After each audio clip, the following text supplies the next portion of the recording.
આગામી સ્થાનિક સ્વરાજ્યની ચૂંટણીને લઈને ભાજપે ઉમેદવારોની પસંદગી માટે સેન્સ પ્રક્રિયા શરૂ કરતા દાવેદારોનો રાફડો ફાટ્યો હોય તેવી પરિસ્થિતિ જોવા મળી રહી છે।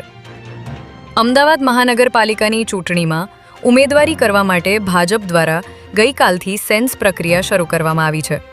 ત્યારે આજે શાહીબાગમાં ખાડિયા વોર્ડની સેન્સ પ્રક્રિયામાં મોટી સંખ્યામાં દાવેદારો ઉમટ્યા હતા, જેમાં પૂર્વ એમએલએ ભૂષણ ભટ્ટના પુત્ર જયવલ ભટ્ટ અને ખાડિયા વોર્ડમાંથી ચૂંટણી લડી ચૂકેલા પૂર્વ કોર્પોરેટર મયુર દવેના પુત્ર શાલીન દવે એ પણ દાવેદારી નોંધાવી હતી।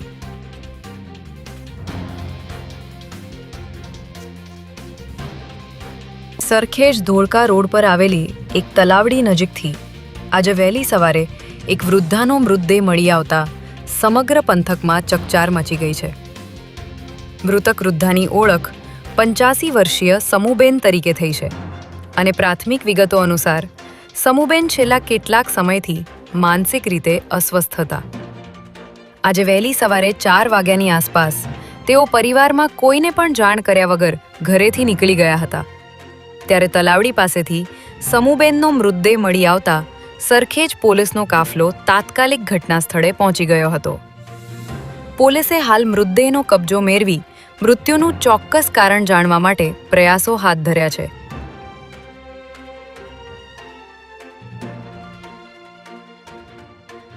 ગાંધીનગરના ચિલોડા વિસ્તારમાં એન્ટી નાર્કોટિક્સ ટાસ્ક ફોર્સે બાતમીના આધારે નશાના કારોબારનો પર્દાફાશ કર્યો છે, જેમાં હિંમતનગરથી સુરત જતી બસમાં ગાંજાનો જથ્થો લઈને આવેલા 2 ઇસમો ચિલોડા સર્કલ પાસે ઉતરવાના હોવાની બાતમીના આધારે પોલીસે અહીં વોચ ગોઠવી બંનેને ઝડપી લીધા હતા।